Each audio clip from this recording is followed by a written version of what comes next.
Good afternoon. Welcome to the 2021 Carlisle, Massachusetts Local Candidate Forum. My name is Cindy Knock, and I am the Voter Service Director for the League of Women Voters Concord Carlisle.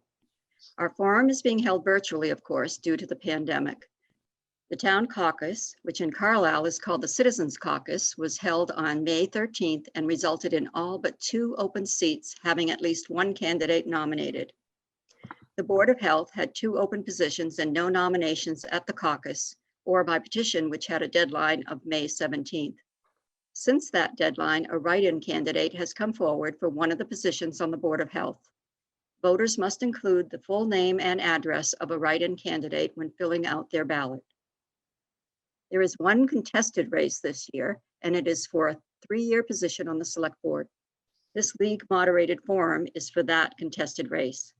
The 2 candidates running for that 1 seat on the Select Board are Nathan Brown and Joshua Kablotsky.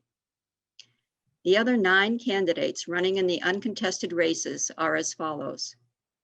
Incumbent Margaret, also known as Peggy Wang, for election to a 3-year term as town clerk. Incumbent Kenneth Mostello for election to a 3-year term on the Board of Assessors.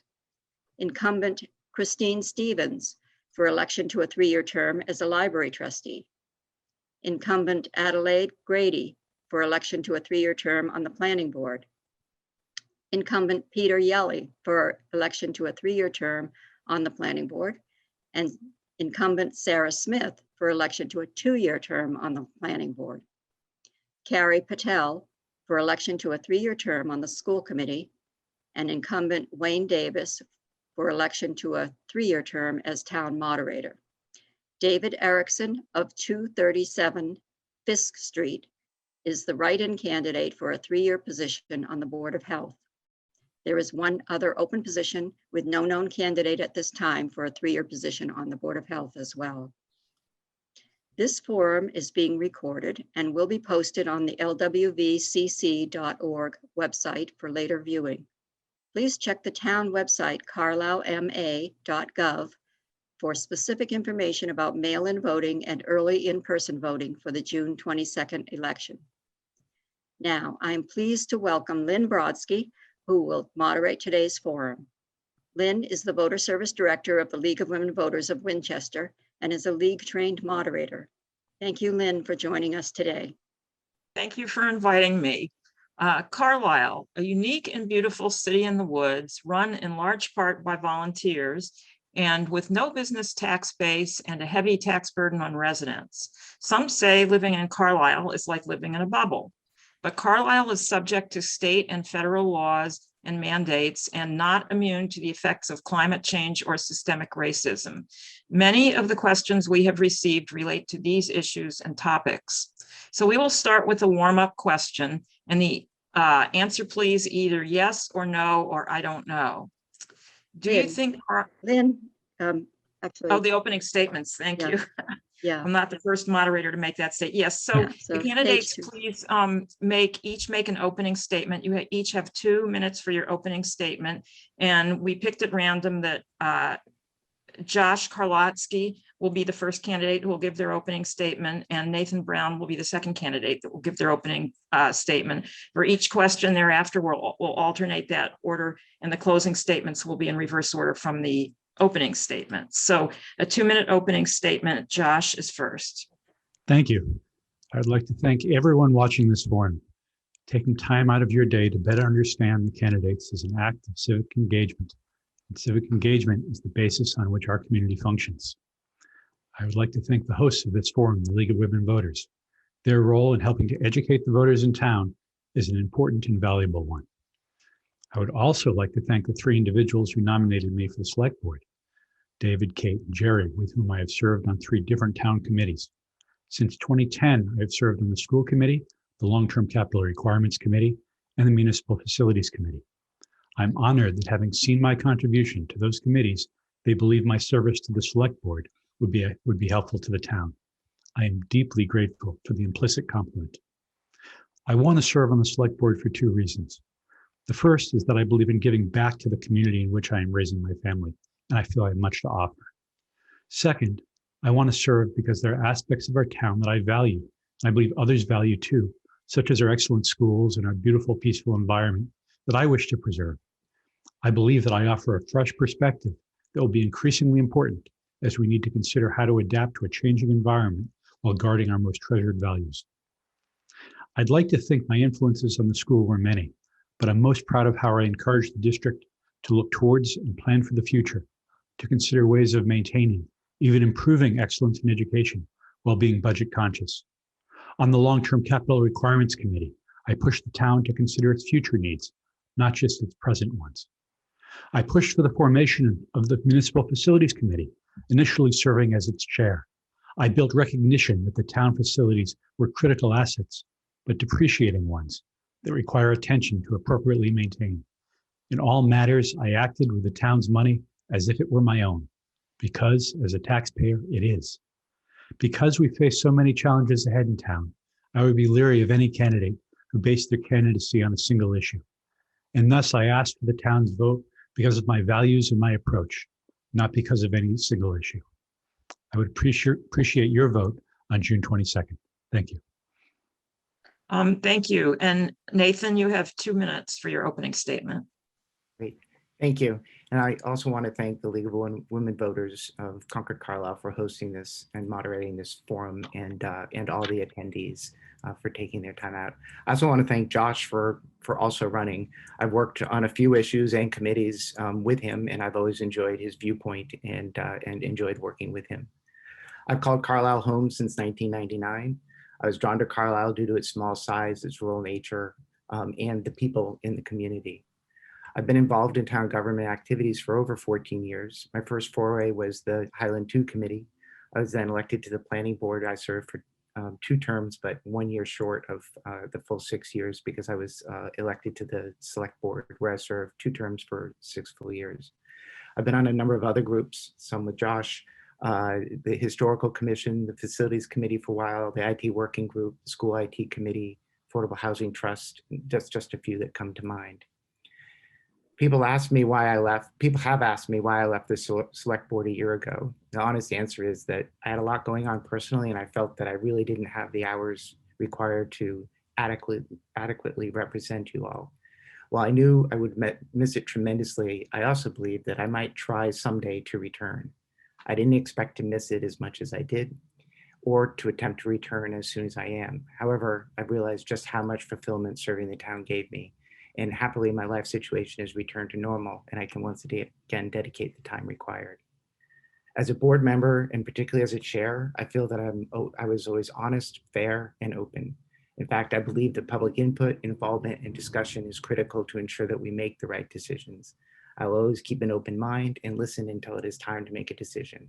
I understand that debate cannot and should not go on forever, but while I err on the side of listening more, I have a clear understanding of when to stop debate and work with my fellow board members to reach consensus and move on. I want to close by saying that I'm running because I love Carlisle, providing service to all of you and hopefully having a positive impact on the community and the services available to us while keeping a close eye on our budget. Thank you. Thank you both for your opening statement. And so I read the statement about Carlisle a little prematurely, but I'll go ahead with the warm-up question. And so the warm-up question, you may answer yes or no, or I don't know. And Nathan, you'll go first. Do you think Carlisle has a role in mitigating the effects of climate change? Yes. And Josh? Yes. Okay, so we have next a group of questions, and you'll have at least, you'll have up to 1 minute to answer them. And then Josh, you'll start, and we'll again alternate order of who goes first. And we may allow a brief rebuttal depending on how the discussion goes. So in March, a new climate law was signed by the governor with clear targets for 85 to 100% reductions in community-wide carbon emissions by 2050. The emissions reductions cross many sectors, such as vehicular and public transportation, building, electrification, and land use. Many towns across Massachusetts are already responding by reviewing practices and policies, or actually enacting new policies within their towns to reduce their carbon emissions. What are your thoughts about how Carlisle might respond? Josh? I view this from a few different perspectives. The first perspective is that Carlisle is a bunch of individuals and individual families. And to the extent that the town can encourage and allow participation in activities that reduce carbon footprint and reduce climate effect, that benefits all of us. Secondly, I look at it, what can the town itself, its government, its buildings, its vehicles do to reduce carbon emissions and slow or reverse environmental change. And towards the latter, I would suggest that whenever committees consider whether it be a building change or a vehicle purchase, that the question of environment always be raised. And that's a reasonable way to approach it. With respect to how individuals can be encouraged, I think we have we are lucky to have many educated, intelligent, and informed residents in Carlisle, and their ideas on how we can encourage one another to help the world we live in, I think are the best way to move forward. Thank you, Nathan. So I think I don't have a widely divergent viewpoint on this than Josh does. I mean, I think it's on the individual side. I see that Bob Zog is on here. You know, the efforts that he has put in and his team, the Energy Task Force, put in for the solar panels several years ago, and we got a lot of different houses to install solar panels. I think more things that we can do like that to encourage individuals to reduce their emissions, their carbon footprint, you know, the better. You know, the town of Carlisle, we went through and we put, as a town, looking for things like the switching over our lights, our street lights, to LED lights. While it may seem like a small thing, it actually made a big impact. It not only saved the town a lot of money, but it's going towards even just educating people about the importance of carbon emissions. And so I think that there's an education component that is provided by our taking action as a town. And I think that there's an education component as well by encouraging individuals through incentives to reduce their carbon emissions with things like additional solar panels, geothermal, and other things that the Energy Task Force has taken on in the past. Thank you. So the next question, you have 1 minute, and we'll start with you, Nathan. What strengths or challenges do you see Carlisle having in addressing climate change impacts? Well, I think one of the things that is a tremendous strength that Carlisle has in it is its green space. You know, we as a town have always really focused on conservation land and preserving our green space. And you know, the more green space we have, you know, the better. I think the challenge that it has is that we don't really have a close center, right? You know, it's we are a car-centric community.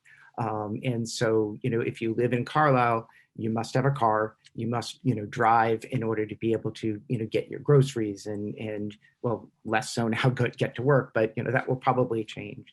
And so I think that that is a challenge that Carlisle has in making a change. Thank you, Josh. I certainly agree with Nathan that our green space not only improves the lives of our residents, but also is an asset in helping address climate issues. I think a further asset that cannot be ignored are the people who live in Carlisle. We are lucky to have many educated, intelligent people who are aware of the ongoing climate change and are looking for ways that they personally can help. And I think that probably is as great an asset as our green space in town. I also would agree with Nathan that that Carlisle is a car-centric town. It's very difficult to live in this town without a vehicle, and that's a challenge. Personal transportation, however, is only one aspect of carbon emissions, and there are others that people can focus on as well. Okay, thank you. The next question, you have 1 minute. We'll start with you, Josh. Do you think Carlisle should have a climate action plan? I think climate action plan to me says two things. And first it says, what are we going to do to slow or reverse climate change? And the second is, how are we going to deal with climate change that is increasingly inevitable? And I think to ignore either aspect of that would be foolish. This may be happening in slow motion, but it's still happening. And we need to think about what we should do to prepare for it and what our role can be to help change our corner of the world and in the process the world. Okay, thank you. Nathan?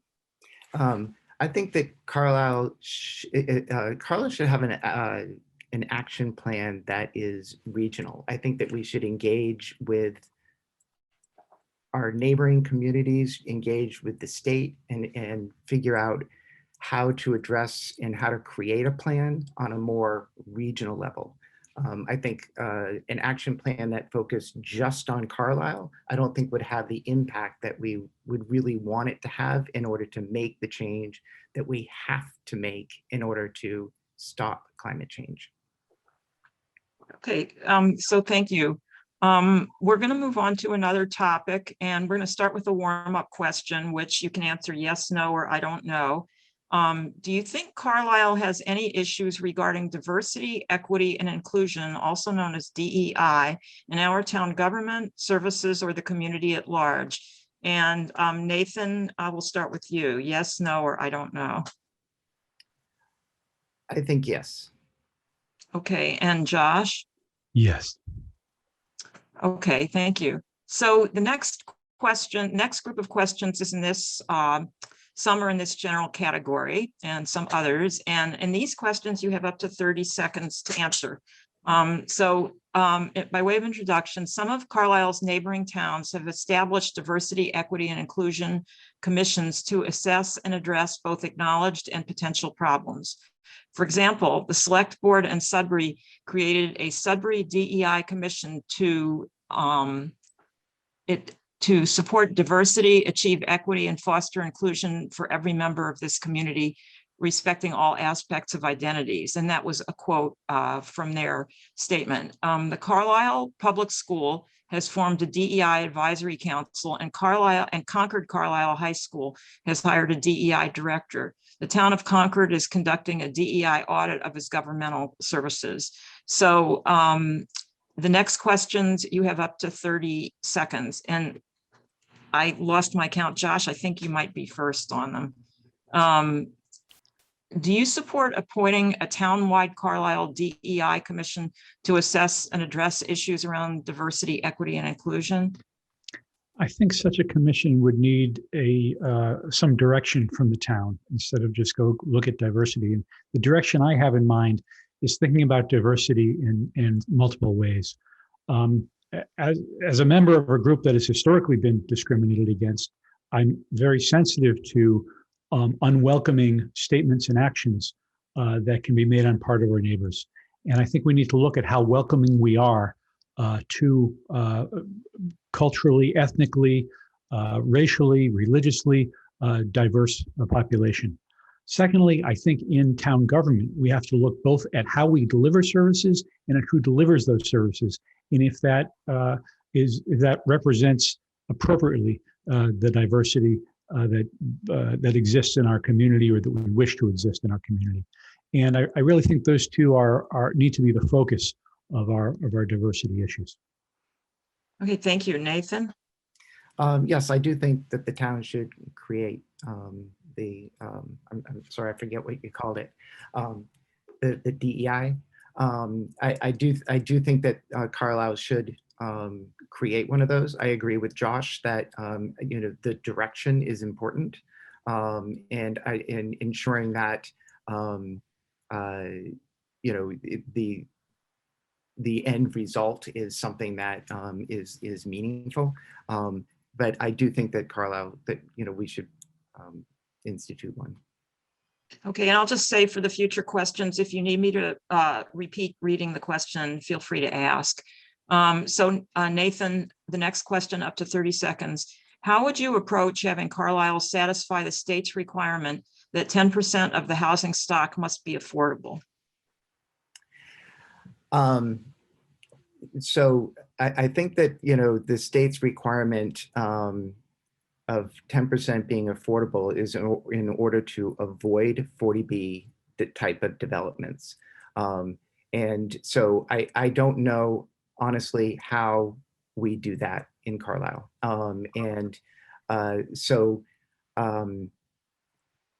I think that, my honest answer to that is I think that I don't see how we're going to get there to 10%. I don't know that 10% should be our goal. But I do think that we must have a goal of creating more housing diversity in Carlisle. And we need to continue to work on projects that create that diversity. We need to look at zoning in order to figure out how we can address the issue. But I don't think that 10% should be our driving goal. Okay, Josh. I think we have a history in Carlisle of subsidizing affordable housing in one way or the other. And once we acknowledge that we're willing to subsidize affordable housing, it then comes to the question of what is the smartest way to do that helps us achieve our goals, both our affordable housing goals and our nature of the town goals, by which I mean I don't support having affordable housing skirt our zoning laws.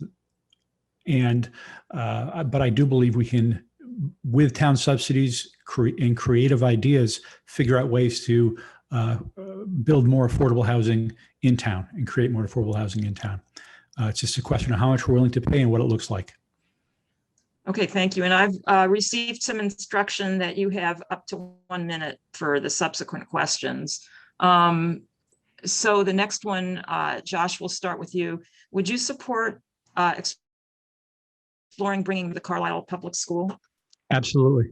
I did support that while on the school committee, and I grew up in a town with Metco. Okay, thank you. Nathan? 100% yes. Okay, I guess that could have been a warm-up question. For the next question, we have up to 1 minute. Do you believe that the town should have a policy of paying full-time employees at least $18 an hour, which is considered a living wage in Massachusetts? Nathan?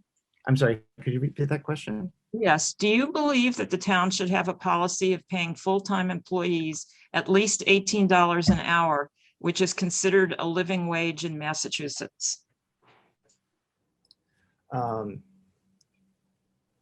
I guess to answer that question, I would have to kind of understand really what the financial implications would be. As a concept, yes, absolutely, I would support that. But how it was implemented and whether or not it was implemented all at once, I would really need to understand what the financial implications would be for the town overall. Josh? I come at it from a slightly different standpoint. I look at, as an employer, I look not just at the salary that people get, the wages they're paid, but also at the value that they deliver. And I am more than happy as a private employer to pay people more for higher value. I think as a town, it would be quite reasonable to focus on having high value employees that are well compensated.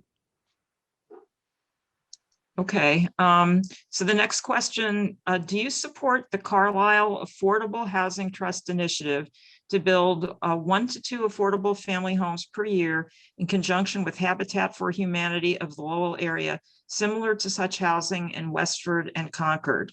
Josh? As long as it complies with town zoning laws, I support it fully. And Nathan? I agree with Josh. We have to look at the town zoning laws. I fully support working with Habitat for Humanity in building housing. The funding, I would need to know a lot more about in order to say, yes, I think that we should do 1 a year. Okay. The next question is, where do you stand on the Highland building and why? Nathan, you have up to 1 minute. Okay, so I was on the Highland 2 committee. That was the committee that did the stabilization, so the repainting and the new windows and things like that. I am not a supporter of of tearing the Highland building down. I think that it is a wonderfully historic building. I would very much like us to find a use for the Highland building and be able to keep it as the wonderful piece of architecture that it is. Whether what that is has to be compatible with the school. But I would very much like us to find a good use for it. Or maybe even move it. I don't know, Josh? I agree with Nathan that the Highland building is a beautiful and historic building. And I thank you, Nathan, for serving on one of the Highland committees, which cannot have been very satisfying. I think we've been looking for 16 years now, at least, for uses for the Highland building, and we haven't come up with any that make financial sense, that benefit the people of the town, that are compatible with its location. At some point, we have to say, we're not going to find one. Are we at that point yet? I don't know, but I think we need to set a deadline. And if we don't find a use by that time, to stop investing in it and to figure out, do we move it? Do we sell it? Do we demolish it? But we can't just keep it the way it is, have it deteriorating and continue having to maintain it. Okay, thank you. So in the next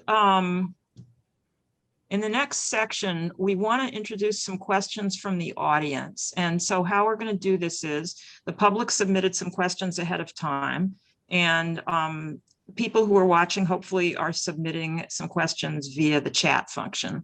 So we'll alternate these questions. So I will ask a question, and then I'll ask Court Booth to introduce a question from the audience. Is that okay? Okay, so the first question, and we have up to 1 minute for these, depending on the question, we may extend the time or allow some rebuttal. There have been some discussions about changing the position of town clerk from elected to appointed. Do you have a position on that? And if so, why? And I believe, Josh, you go first. I have no position on that. I am open to hearing arguments on all sides, just as I am for virtually any issue that comes before the town. And I come with no fixed notions on what should be done with them. Okay, Nathan?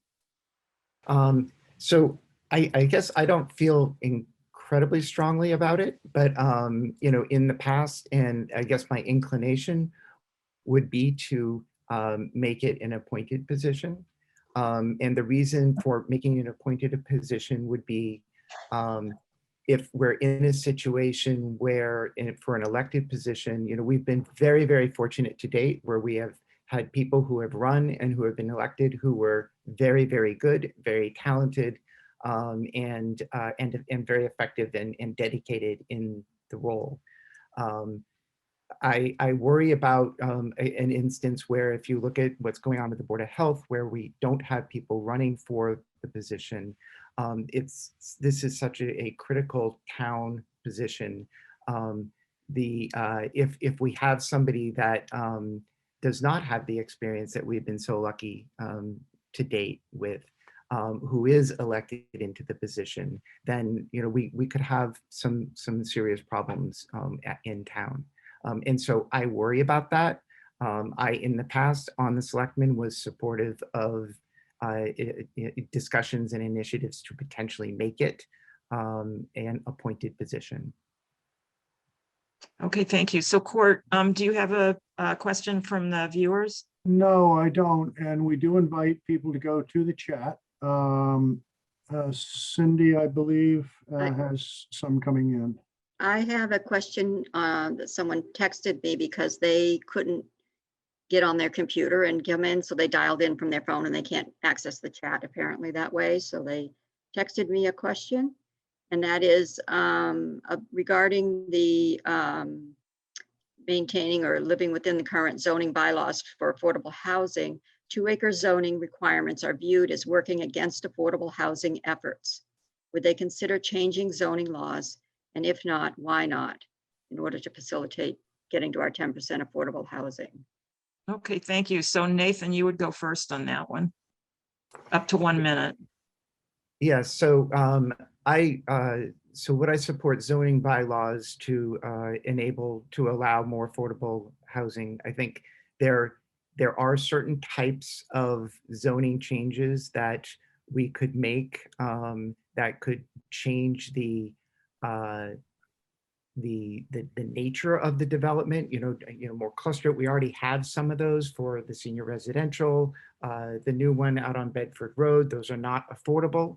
But they are ways that we can look at the zoning, but that maintain a 2-acre zoning.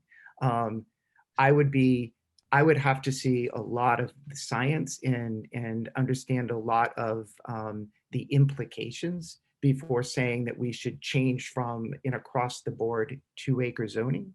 We are septic, we are well. What if one fails? I don't want to cause a lot of problems for all citizens. And I want to make sure that we also don't get into the situation where we're doing spot zoning and we're doing things just for one particular development. It needs to be something that can be implemented in similar types of parcels around town. Thank you. And Josh?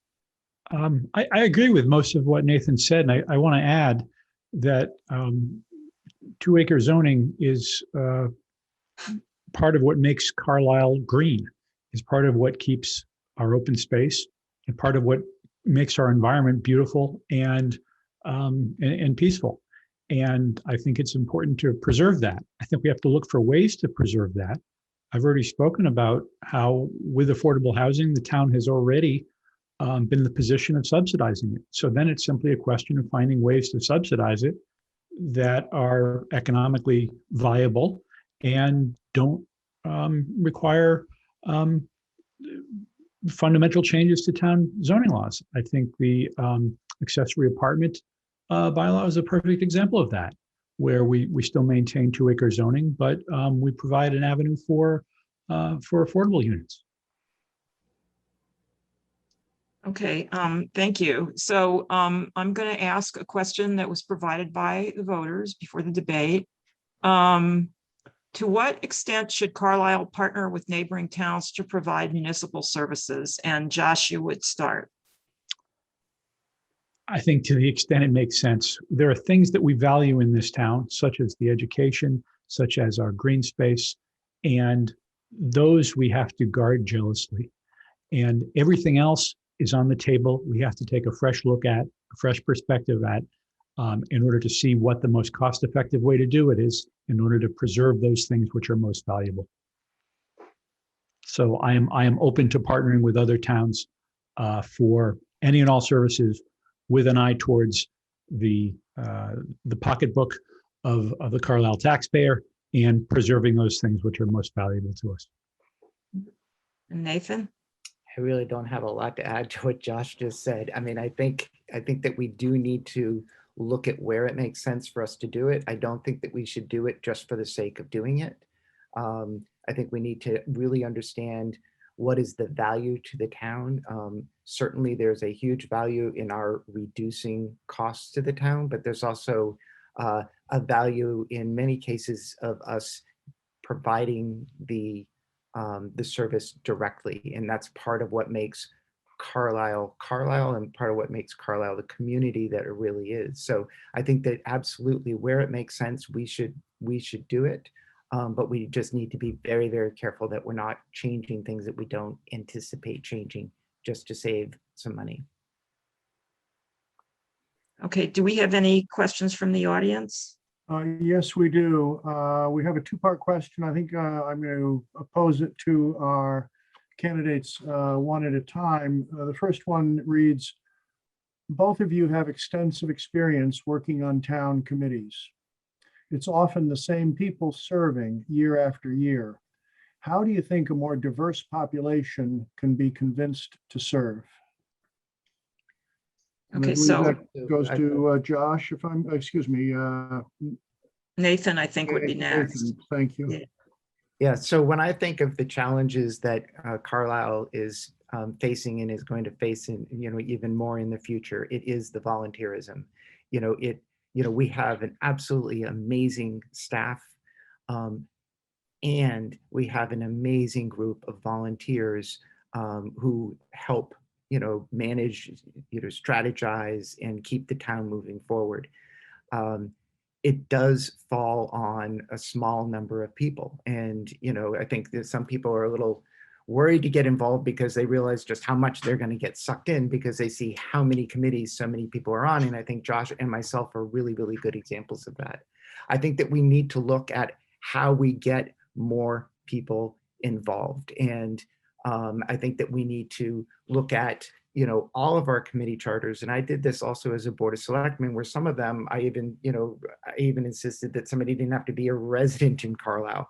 I think that we need to look at when is it important that somebody be a citizen? When is it important that some, of the US? When is it important, or when is it important that they're a registered voter? When is, like, what are the critical things that we need to have in getting people involved and open those doors absolutely as much as we can, and get more involvement, because we need it. We need a much more diverse viewpoint on what's required in Carlisle than we have right now.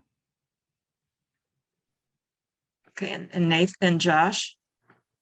Thank you. Great question. I served on the school committee for 9 years, and I stepped down 2 years ago. The primary reason I stepped down was to hand the baton to somebody else. Not that there was somebody else I had chosen, but I felt that it was somebody else's turn. Not only because I had given of my time, but because I wanted other people to have an opportunity to give of their time to put their mark on the school district. I'm happy to say that many people step forward, and the school committee is now in the hands of others. It doesn't mean I care less about the school. I still have 5 kids. My second oldest just graduated today. I still care deeply about the schools, but I felt that it was important to give others a chance to serve as well. And I think that's something that we can do. Another is to look at what the reasons are that people aren't serving. When I first came to Carlisle and went to the school, I looked on the board there, and there were 100, 150 name tags. Every volunteer had their name tag on the board waiting for them to pick it up. I was impressed by how many people in this town volunteer their time for those institutions that are important to them. We have to look at what the barriers to their participation are, because I know, at least at that time, there were many. And when I stepped off the school committee, others came forward. Thank you. So the next question is sent ahead of time. To what extent should Carlisle grow its residential and commercial tax bases? And I would just add to that, if you have any ideas, how would you go about doing this? And Josh, we would start with you. I think we need to live within our means. I don't want to see Carlisle significantly increase in size. The tax base is going to be a function of property values, which will go up hopefully for all our residents. We have to make sure that the taxes are affordable. I measure affordability by looking at median tax bill versus median household income. And that's what we have to keep our eyes on and live within our means. As far as commercial, there aren't too many opportunities in Carlisle. I think that's been looked at already. Okay, Nathan? Can I just clarify the question? Is the question in growing the actual tax rate in tax, or is it the question in growing the tax base and therefore the number of units that we're... Yeah, so the question was just written here. The text of the question says, to what extent should Carlisle grow its residential and commercial bases? And I added, if you have any ideas about that, how would you go about doing that? Okay, so I mean, I completely agree with Josh. We have to live within our means. We really, really do. I don't know, I don't know how we increase our tax base, faster than, it is currently at as far as housing development. It's very, very expensive to buy property in Carlisle. Property values are going up and up and up all over the country. And I think that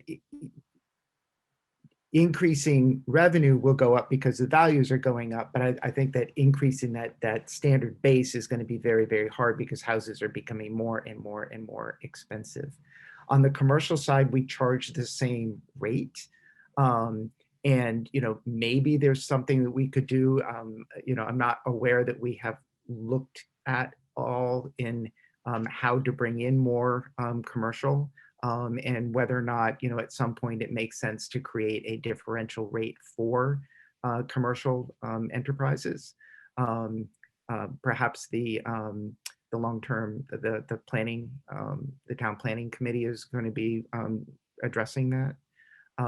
But I think, right now we are at a steady rate. We're doing okay financially because of that, but we absolutely need to continue to live within our means. And I would hate to see it that just because we have more income through additional houses that we're just automatically spending it. I think we need to be careful with our expenses. Okay, thank you. And do we have any questions from the viewers? Yes, we do. This one focuses on efficiency, and it reads, what do you think could be changed about the way the town is managed in order to make it more efficient?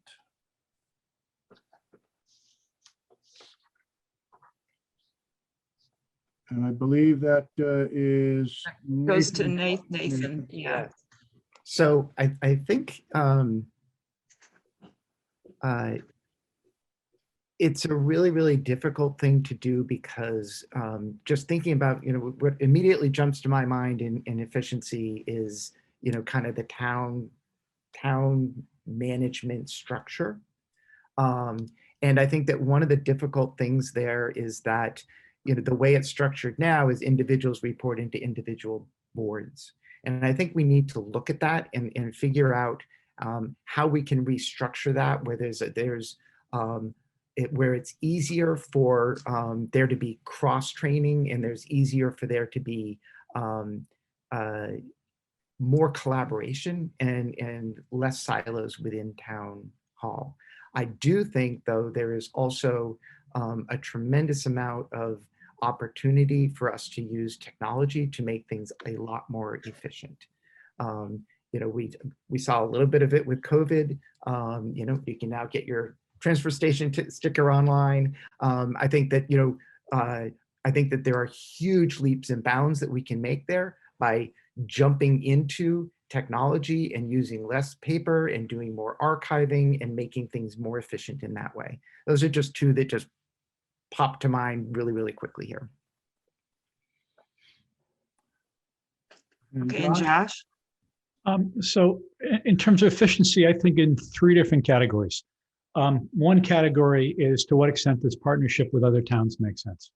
There's a recent discussion about Concord and Acton have merged or signed an agreement to share communications resources. So to what extent does partnering with other towns help improve efficiency? Secondly, as Nathan alluded to, knocking down some silos. And I can give you a few examples of that. He talks about the town boards each having their own employees. Yes, those are silos. One of the things that I worked on for a while was facilities. And we have a school facilities department and we have facilities elsewhere in town. Is that the most efficient way to maintain our facilities? I'm not convinced it is. And lastly, it's how we go about our work. When we did a study of how the space in town hall was used, everybody says we're running out of space, running out of space. It turns out we're running out of space because we're filling it with paper. The only department that wasn't filling it with paper was the building department. And that's because that they went to outside services to have everything scanned. The use of technology, whether it be in delivering transfer station stickers or whether it be in delivering of other town services, can improve our use of space, can improve our use of staff and facilities, and improve our efficiency. We've seen these type of efficiency gains in industry over the last 40 years. It's time that we see them in town government as well. Thank you. So the question that was given to me, next was very similar to what was just asked by the audience. So I'm going to go to the next question here, which is, what ideas, if any, do you have for strategies which can help reduce litigation resulting from contested issues? Josh?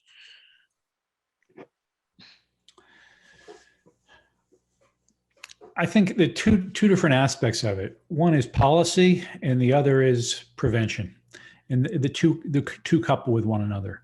So as we consider the policies that the town takes and the processes that we follow, working hand in glove with town council can help protect us. Last is prevention. How can we work with the potential litigants to come to solutions that are mutually beneficial? How can we, whether it be designing the policies or not necessarily giving people everything they want, but find ways that don't view our own citizens as our opponents, but rather as our neighbors, and work with one another as neighbors. So those are some of the things I think we can do. Okay, Nathan? I agree with a lot of what Josh just said. I think, we do have an incredibly strong town council. I think that, the first thing we need to do is to make sure that that we're transparent and that people have a voice and that we're engaging with people and not surprising people and just making people, a part of the process. I mean, in the end, you have to do what's right for the town. And in the end, not everybody is happy. But hopefully we've gone through the process in a way that it makes it less likely that they're angry enough to bring litigation against us.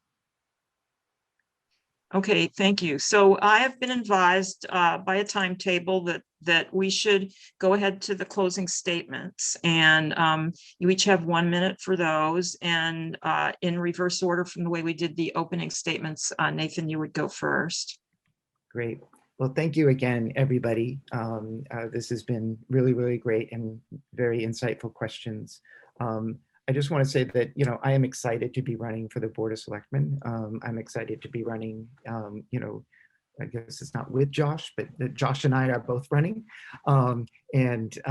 We definitely have a number of issues, and many of them were brought up here to be addressing as a town.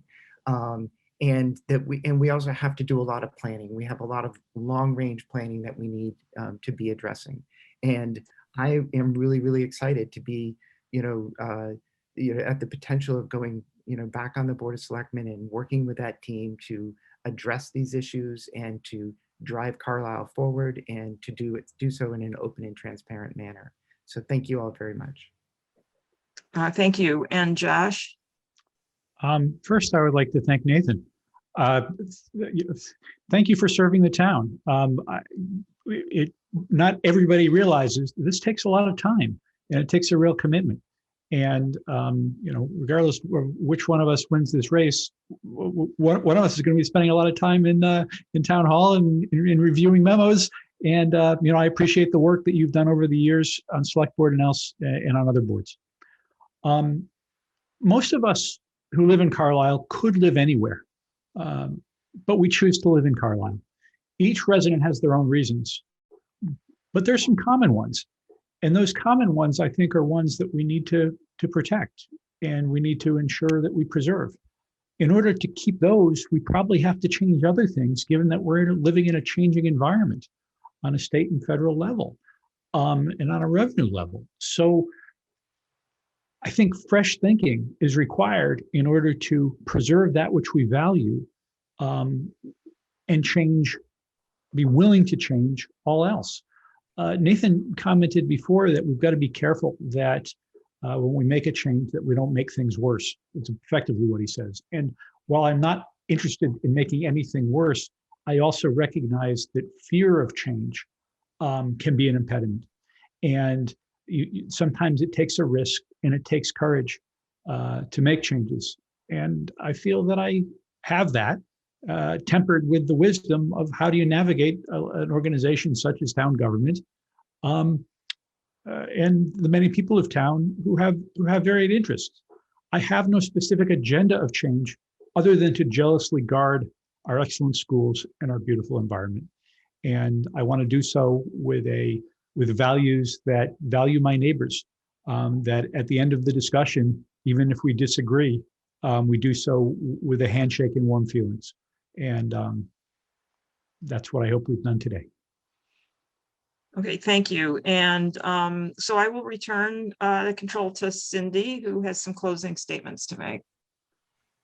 Well, thank you to both of the candidates. I think that went very well, and I hope you feel like you've provided the voters, or been given an opportunity to provide the voters with, to get to know you better.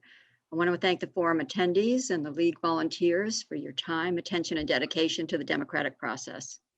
A recording of this forum will be posted on the league website, lwvcc.org. Please visit the Carlisle Town website, carlislemass.gov, for details about the June 22nd election, including information on mail-in voting and early in-person voting. This concludes the forum for the Carlisle candidates running for a position on the Carlisle Select Board. The league reminds you that democracy is not a spectator sport. Remember to attend the Carlisle Town meeting on June 6th and vote in the June 22nd election. Please visit our website at lwvcc.org and show your support of our work by joining the league. Thank you.